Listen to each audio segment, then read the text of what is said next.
All right, we are here with Council President Mary Sheffield. Thank you so much for being on the program. It's Thank good you to for see you. having me always. So I want to talk about your role as City Council President. Before Stephen and I were talking about how it's kind of not typically been a path to the mayor's office, city council members. Here in Detroit, the president is selected by colleagues. They have to basically vouch that they want you to lead them. What comes with that responsibility? Like, tell us, what is the role of the council president? Yeah, I mean, one thing that I think a lot of people don't know is we serve as the administrative kind of branch of overseeing the operations of all the employees on the 13th floor. And so all of the administrative staff we oversee. And so that function comes under the council president's office. But traditionally, outside of that, I mean, we run the formal sessions, ensure that the agenda is set, that appropriate items are referred to committees, and I preside over the formal session on Tuesdays, and then the administrative function as well.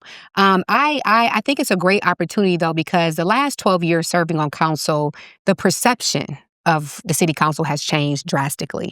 And people oftentimes say, this has not been a path to the mayor's office. And I understand why, because in the past, council always had, and we still are blamed for everything. But I see it every week. We are. But now I think it's more, this council is at least working with the mayor. There's more collaboration. There's not this adversarial bickering, pointing fingers, not getting things done. But we're talking, we're working together, and there's progress. And I think the overall perception of the city council has changed compared to years ago, where people looked at council as it was dysfunctional, it was not professional, there was a lot of bickering, name calling, and that whole atmosphere, I believe, has changed, which has allowed a different perception, which I think will help in this upcoming race. Yeah, I think that's really worth emphasizing. The mayor's talked about this a lot at his State of the City events, that the relationship has much improved. Yes. I think it was in 2021, we had a pretty new slate of council members elected. A lot of the people who were there are on their first term. A lot of longer time members like you and Pro Tem Tate.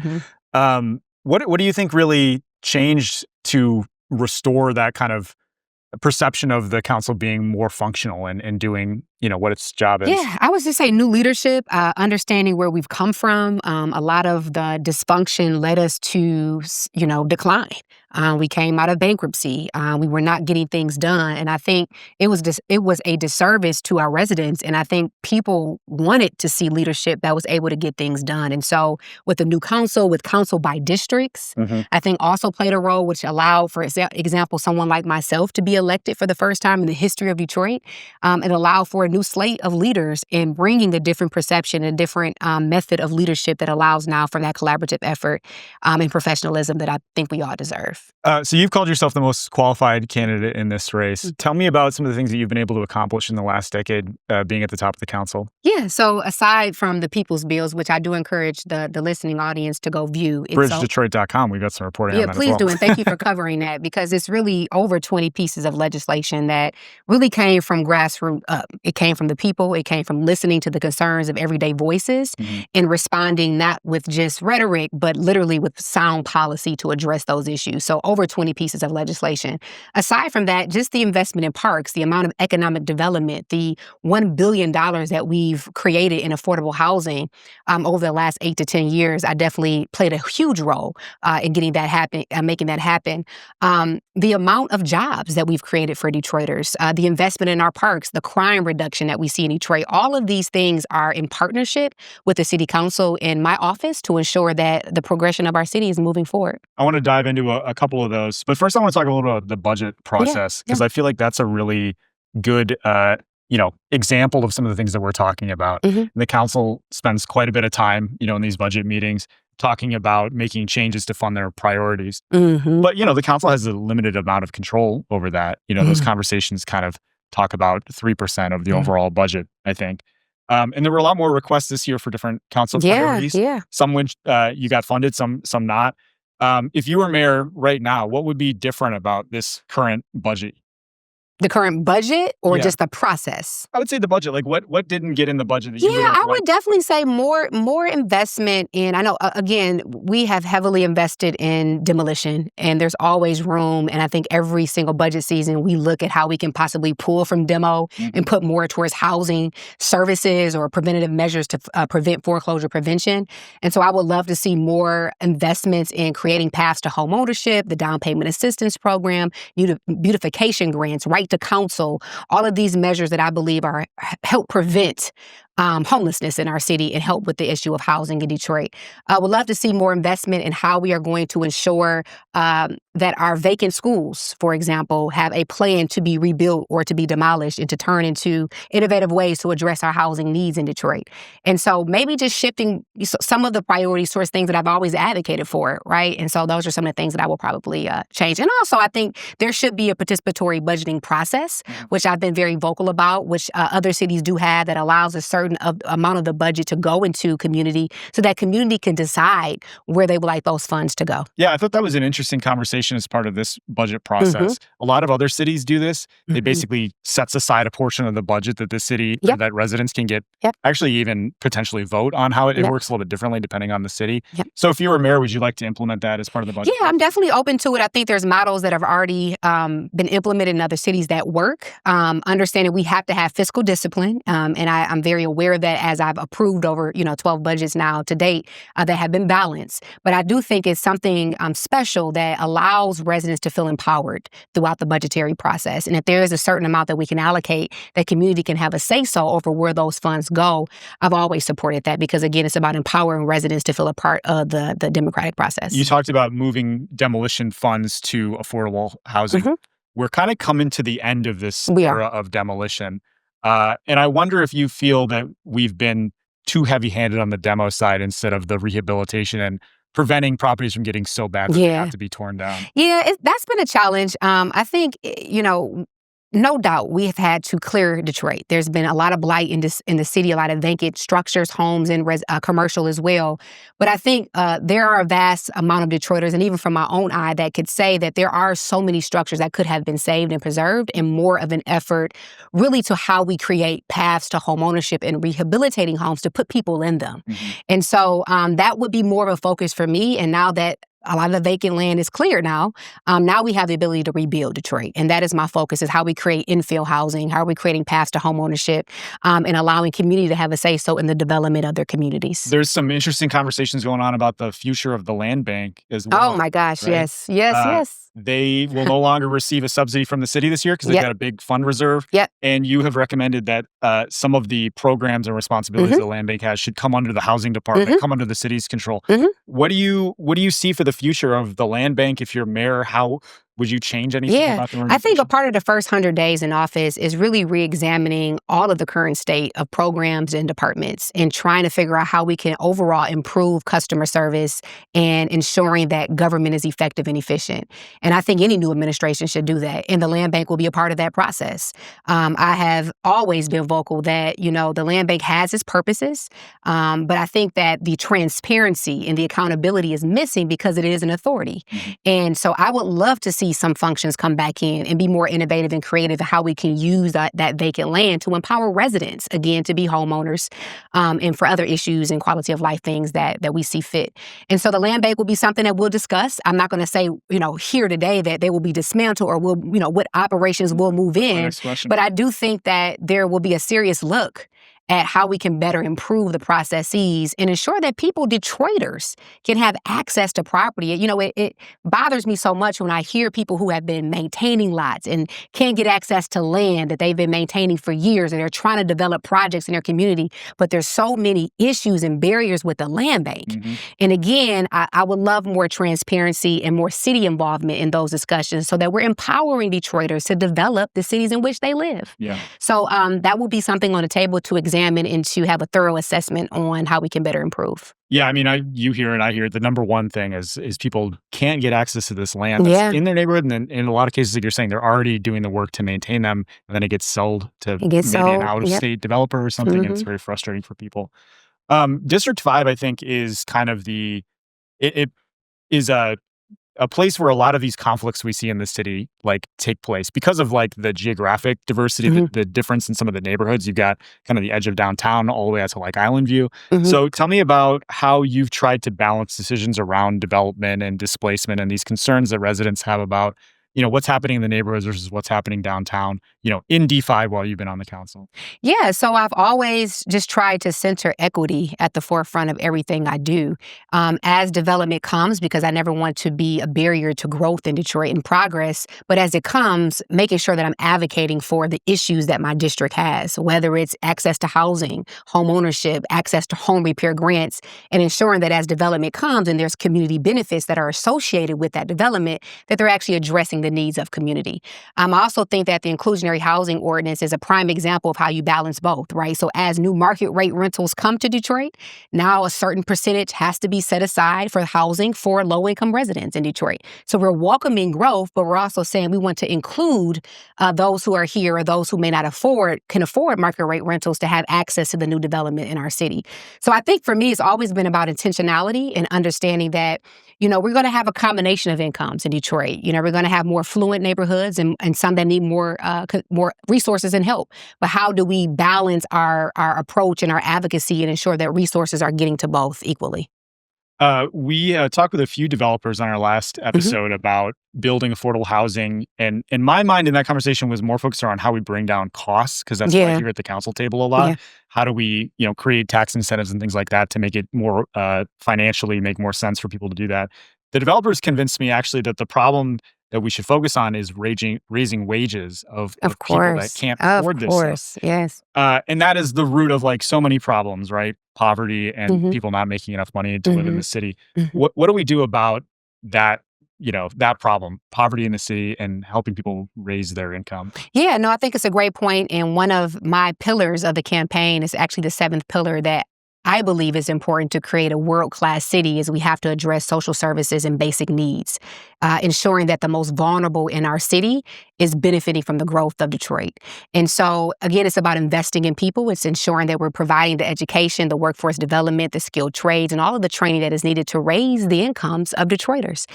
There's one thing to tout jobs, but it's one thing to have quality jobs. And there was a U of M study that I always go back to that says that I think 49% of Detroiters right now that are working full-time are getting paid below a living wage. So that means people are just really making ends meet. And so, again, it's about the quality of the jobs that we're attracting, but more importantly, how are we ensuring that Detroiters have the skills to be able to benefit from those jobs? I think it's a great point to mention that a lot of talk is about affordable housing. And I think one of my goals and my missions as mayor is how do we kind of transition people out of affordable housing and from renters to homeowners. There's not a lot of conversations about upward mobility and how we transition people from where they currently are to a higher economic standpoint as well. And so that is going to be a part of what this new department that we're in the process of formalizing and hopefully can do within the first 100 days of the administration is a Department of Human, Family, and homeless services, which will centralize all of the wraparound services that the most vulnerable in our community needs, whether it's education, housing, workforce development, and really bringing city government to them and centralizing the support and the case management services that they need to really walk them through, hopefully increasing and improving their overall quality of life. What other things are on that 100-day agenda? Oh my gosh. Share with us. Yeah, 100 days. First and foremost, as I mentioned, analyze the current state where we are from departments to the administrative staff throughout the city of Detroit. We hope to launch the Office of Gun Violence Prevention. We have a huge Destination Detroit economic plan, which speaks to some of the needs that are needed from a cultural standpoint of changing how business is done in Detroit.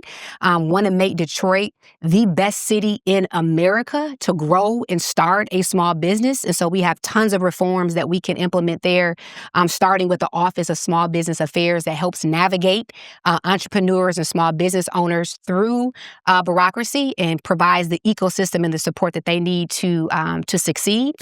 And so, yeah, we're excited. 100-day plans, we're still rolling it out, but a lot of it is going to be centered on improving the efficiency of city government, how we can take city government back to the neighborhoods so that there's no barriers or gaps there as well.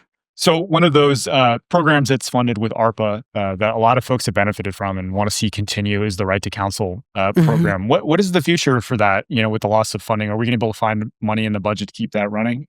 Yeah, that's my goal. I mean, it's helped over 4,000 families, particularly women and children, stay in their home because of this program. So I'm very proud of it. I think there is some opportunity to revamp and restructure some of the program in general and empower the Office of Eviction Defense with the resources that they need. And then also focus more on eviction diversion outreach as well too. So we hope to continue the program. The money goes into 2026. There's also was a private public-private partnership with the Gilbert Foundation that put money into it as well. So we hope to continue that as well.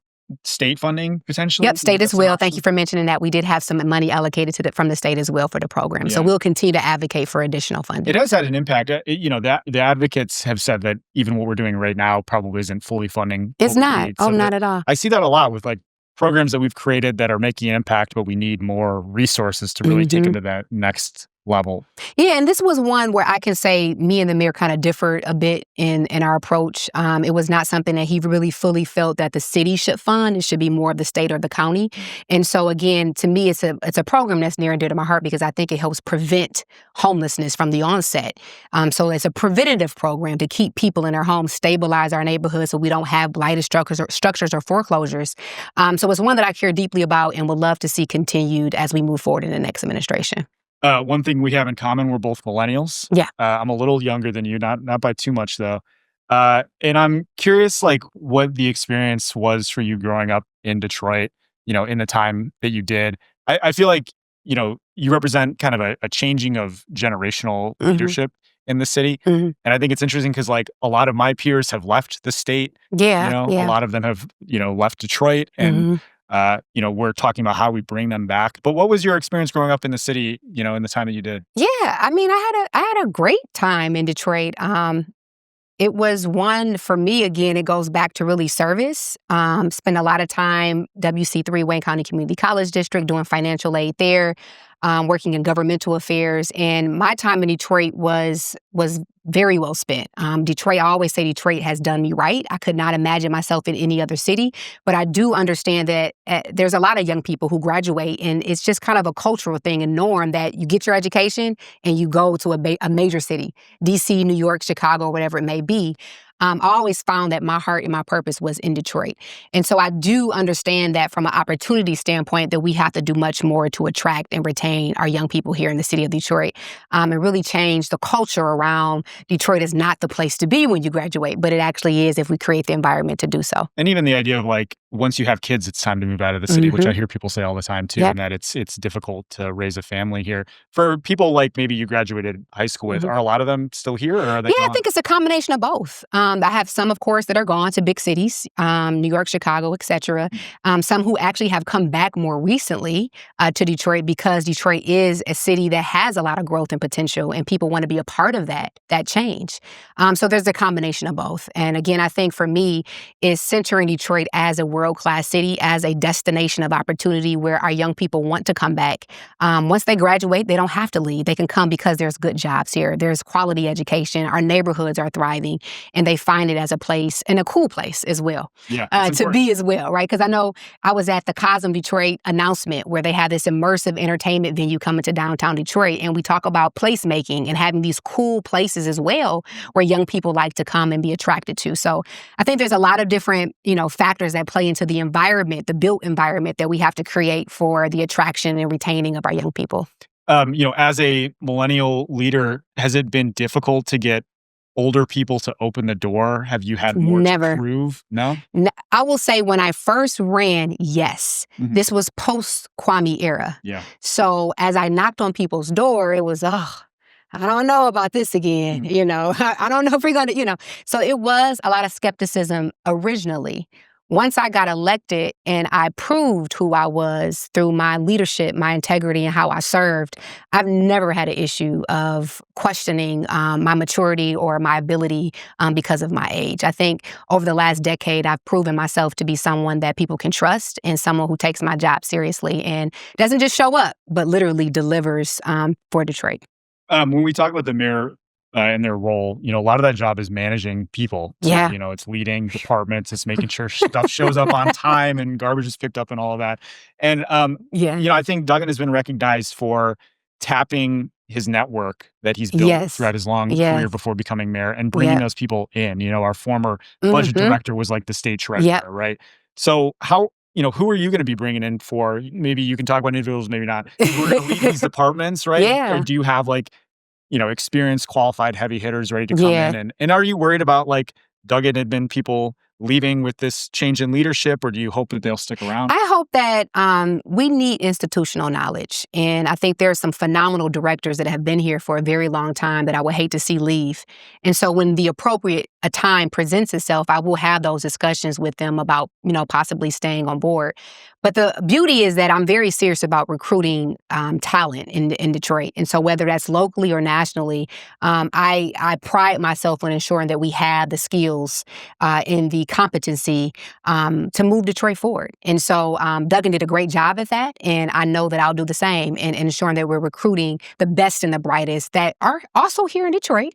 But also if we need to look elsewhere to come and ensure that we have the most effective and efficient people, we will do so. One of the bigger things that the council did, since I've been paying attention anyway, was the tax reforms that were passed, I think, 2 years ago. Obviously, overassessment is a major issue. People continue to voice concerns about not only being repaid for that $600 million that was taken from people, but making sure it doesn't happen again, and making sure things are fair now. Part of what you guys did was hire an independent auditor to take a look at how we're doing assessment in Detroit. And that report just came out. I read it. I'm still trying to understand it, but basically it seemed like Detroit was following the law, which I think is doesn't necessarily mean that people are happy or activists in the space. So I guess first of all, explain to me the intent behind the changes that the council passed and what's been the impact of that so far. So the intent, and that was an ordinance that I sponsor, and that's a part of the People's Bills, and it's a property tax assessment ordinance to bring transparency to how property taxes are assessed. There's a lot of people who feel that their property taxes may be overassessed. They don't know how the value is determined, for example. And so a part of that ordinance was to give them the transparency that they need and empower them with the information to understand their tax bill and how you can appeal your property taxes if you do so choose to do so. And so the independent evaluator came and they did an assessment of properties throughout Detroit. And now we'll take that assessment and we'll review it ourselves and have a conversation to determine if we in fact believe that the lower income homes in Detroit are still being overassessed. And so again, I think it's really equipping council with the information and knowledge to really have these serious conversations, because we've heard it for quite some time that the lowest value homes are still being overassessed. And we never want the situation to happen again. So it's just trying to figure out what those solutions are. Yes, the city may be abiding by state law, but does that mean it's right? Does state law need to change? Is there a different process that the assessor can undergo that will give a more accurate reflection of assessments in Detroit? I think those are conversations and discussions that we still need to have. The Duggan administration and the law department have been pretty firm on the idea that we can't pay people back for that $600 million. I think you've disagreed with that, right? What would you try to re-examine that issue with your law department? Yep. So what I would do, I do agree it will be very challenging to try to even get into a situation where we're paying residents back. That's up to the tune of $600 million. I believe that there's two routes. One, making changes in state law that would allow for a tax credit on residents' bills in the amount that they were overassessed, phasing it within 5 years. I think it's feasible. It can be done. And I think that's a fair way to compensate and make people whole for the harm that was caused. The second thing is really working with the Dignity Restoration Project, which is trying to garner philanthropic and private support to actually directly pay back individuals that were hardest hit. These are residents whose homes were overassessed. They should have never even paid property taxes because they qualified for a property tax exemption and their homes are taken from them. Those are the hardest hit population that we would like to be able to reimburse them directly through cash compensation. But again, it will be with the support of a private entity. So those would be the two ways that I would explore day one as mayor, is not, first of all, running away from it, because I think it still has to be addressed. But I think those are the most convenient and really feasible ways to be able to provide relief. I also have to mention, I created the the Affected Homeowners Program, which gives preference to those who are overassessed in existing programs. So I've tried my hardest to acknowledge the harm, and whatever I can do legally at this point, we've tried to address. Yeah, it's frustrating because some people lost their homes over just like $100. Exactly. Like very small 100 that they really shouldn't have had to pay. Right. Some people they qualified for a poverty exemption. Yeah. So it's very disconcerting. The council now is interested in also looking at an entertainment tax. We've talked about this a little bit before. The idea is that it would basically raise some revenue for all the activity that's happening downtown, of which there is quite a bit. And maybe even fund a property tax cut that the revenue would offset, a way to bring costs down for residents. What kind of relationships in Lansing do you have that could help get this through? I think this is a big priority for you, right? It is a big priority, and I understand it will take changes in state law. I think right now we are really in the information gathering stages to really quantify how much this could possibly bring for Detroit, to make sure that there's enough public support for it. The main thing for me is I truly believe that we have to diversify our revenue income, our streams of revenue. We understand that there's a lot of changes on the federal level, and we can't depend on what we used to as it relates to revenue streams. And so I think we have to be innovative in our approach and start looking at local sales option tax, entertainment tax, amusement tax, various options, a menu of options that Detroit can explore to see what is best for our structure here. I was kind of shocked to learn that none of the construction projects that are tracked by the city hired enough Detroiters. There's an executive order for folks that don't know that for certain construction projects, 51% of the labor hours have to be done by Detroiters. And none of them were able to achieve that. They pay a fine that goes into funding workforce training. So, the idea is that that money can help boost a pipeline of workers. Yeah. How well has that been working so far? Clearly, it's not working too well. I've been on council for 12 years, and what we constantly hear is we have to create a pipeline. There's not enough Detroit talent. We've been saying this for 12 years. So something is not working. I think for me, it's the outreach and the accountability, I don't believe is there. People now, it's a culture, it's a norm. I just pay the fine. It goes into workforce development and we move on. And I don't think there's enough effort to really ensure constant monitoring to ensure that there's really an effort and good faith effort on the developer as well to ensure that Detroiters are getting employed in these jobs. And so that is something I definitely want to explore how we can strengthen more. I chair the Skilled Trades Task Force with Councilmember Waters and Member Young, where we're always trying to connect young people with these jobs because there's so many available, but there seems to be a disconnect again and getting people into the training as well. I also want to talk to you about ARPA funding. The expiration of that is coming in 2026, so you won't really have access to that money if you're the mayor. Are you concerned about that and some of the great, in my opinion, programs that have been started? Most definitely. And a part of the 100-day plan, and we've already started it now, is to look at all of the existing programs, which ones were the most effective, and what is a transitional plan to really fill the gap and the need for those existing programs. We started to do this in the last budget to figure out how existing departments could absorb some of the cost and bring in some of those programs. But without a doubt, these are workforce training programs, skills for life, earn to learn, that have helped the most vulnerable in our city and now could possibly or will be leaving in 2026. So there has to be a transition plan to find some additional funding to fill those gaps and to maybe consolidate some programs. But again, I would narrow down the most effective and efficient ones and try to create a plan to fill those gaps. We've talked a lot about policy so far, but the biggest question I had for you was, how did you get that shout out from Big Sean on the Icewear track? That was pretty interesting. Yeah, it was very unexpected too. Really? I got a text. I've been since I got elected. I've been knowing his mother and Big Sean for my entire term. The first year I got elected, I met his mother, and we've connected ever since. Big supporters of the work that I do. We've had the privilege of partnering on his Don weekend where he comes back and does something for the community. But yeah, my friend texted me and said, "Hey, you're in Big Sean's song." I turned it on and there it was. So, by the way, listeners, he says, I might just run for mayor, put that on Mary Sheffield. I think that's cool, but it's also like, I think a lot of people might find out that you're running for mayor from that song. Yeah. A lot of, and you focus on this a lot, like trying to get younger people interested in politics. So that's kind of what I'll leave this conversation for now is like, what do we do about the turnout problem? How do we get younger people interested? How do we get them to participate? Yeah, meeting them where they are, making the correlation between this election and what it means to their daily life, their quality of life. One thing about young people, though, is the consistency and the authenticity. And so I am very honored to know that I'm someone that is not just here now. I'm not just showing up during the campaign. Like, they know me. I've been around the last 10 years, 10 years. Mhm. And I've been in and out of high schools. There's some kids that started in ninth grade and now they're able to vote because they've graduated. And I remember her when I was in ninth grade and I can vote for her now. So I think it's going to be about speaking to their needs, empowering them to feel a part of the process, which I plan on doing through a youth commission.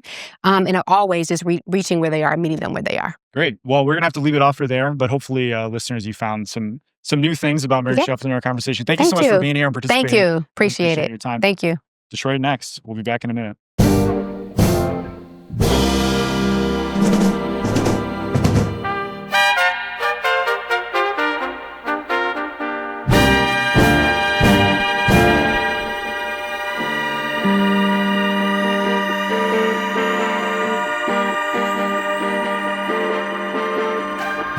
Detroit Next is a community-led project from Bridge Detroit and Detroit is Different, which means that we can't do this work without you. We need your support.